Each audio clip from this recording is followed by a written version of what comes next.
Hi guys, welcome back to my channel, and this is Celia. So for today's video is about how to change video background using your Android phone.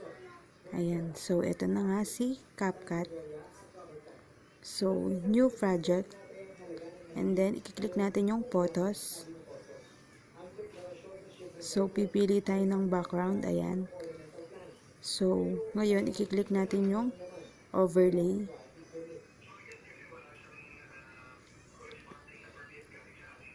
I-click natin yung overlay and then add overlay. And then yung video, ayan. I-click natin yung video.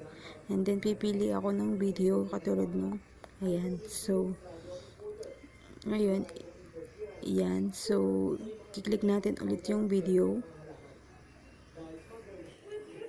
So, ito na nga. After nito, papantay lang natin yung photo sa video natin. And then, i-click natin yung video. And then, remove background. Ayan. So, ito na nga yung change background natin. Very easy lang. And then, export. So, after nito, intahin nyo lang. Naglo-loading pa. So, disadvantage lang nito is kailangan siya ng internet connection. So, baka pwede din yung data connection. So, pwedeng-pwede to sa TikTok. So, sa mga mahihilig mag-TikTok dyan, pwedeng-pwede tong application na to. Thank you for watching this video. Don't forget to subscribe my channel. Bye-bye!